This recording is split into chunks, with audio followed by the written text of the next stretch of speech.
Grace to you, my brothers and sisters in Christ. Today, I'm excited to share something meaningful to start a business with the purpose of helping support our church. If you've been wanting to serve God, not just through time, but also through your resources, this is for you. BEM stands for Business, Education, and Mission. B in BEM stands for Business. And what is business? Business is an activity where you create or provide something like products or services in exchange for money.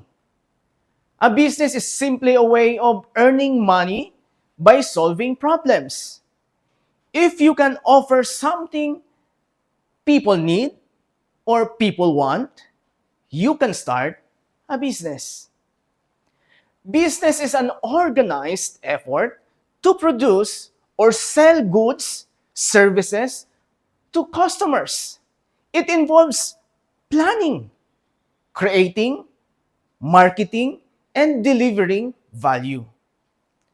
The main goal is to earn profit while meeting the needs of people. Business is a tool God can use to bless people. It's a way of using your skills, your resources to create value, to earn income, and to support your church, your family, and your community. I have a story, a diaper theory. In the Philippines, there are so many pastors and church leaders who started their ministry with a heart full of passion and calling. They dream of serving God for the rest of their lives, preaching, discipling, and praying for people, and reaching communities for Christ. But behind the pulpit, many of them carry silent battles. Most churches, especially small and rural congregations, cannot fully support their pastor. Some churches try, but offerings are not enough. And while the pastor remains committed to the church, his family still has a real needs like food, school fees, transportation, rent, medical bills. For many pastors, the greatest struggle is not the ministry itself. It's choosing between calling and the needs of their family. There are pastors who stay strong for years, believing God will provide. But as their children grow and their needs increase, the weight becomes heavier.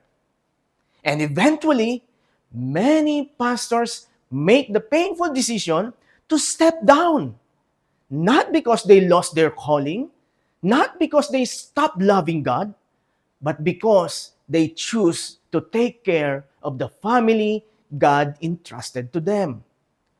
This is the silent story of countless pastors nationwide. Some take jobs, some start small businesses, some migrate for work, and some leave the ministry completely, carrying the guilt in their hearts because the society often misunderstand their choice. But the truth is this: pastors are also fathers, mothers, husbands, wives. They are servants of God, but they are also providers of their homes. And this is why many Christians today are starting to realize the importance of supporting their pastors, not only spiritually, but also financially and practically. And this is also why we started the BEM, not just for profit, but to help sustain our church and support the ministry. Because when the church stands together, the pastor can stay in the calling God placed in his heart.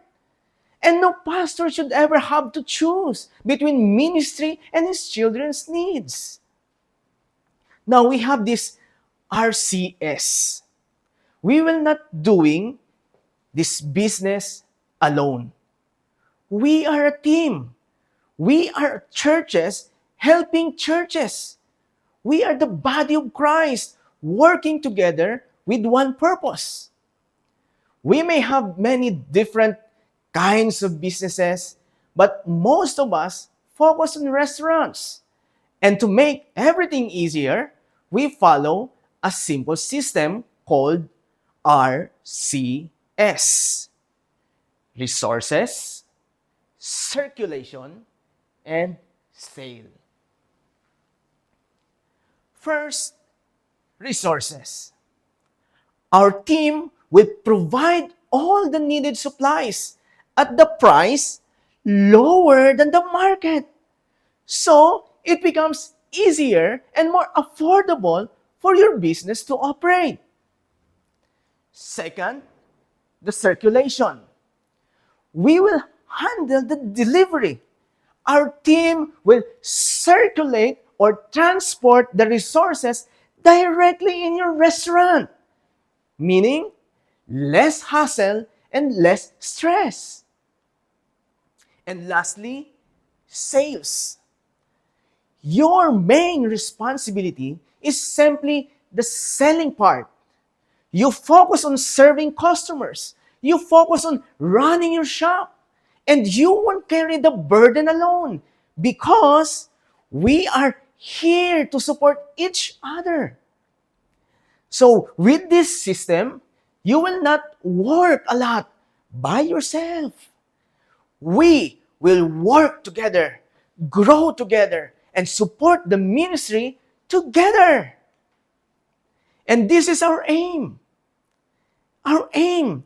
Through this business, we see an opportunity not just to earn, but to evangelize.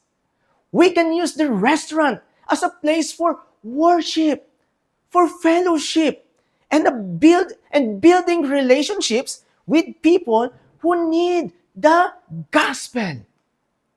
And most importantly, this business can help sustain the financial needs of the church. No more worrying about how to support the ministry. No more pastors torn between providing for their families and fulfilling for their calling.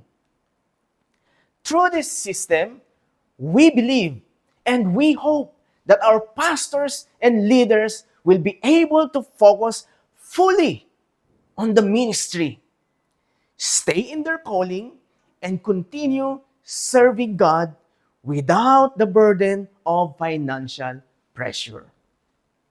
This is more than a business. This is partnership.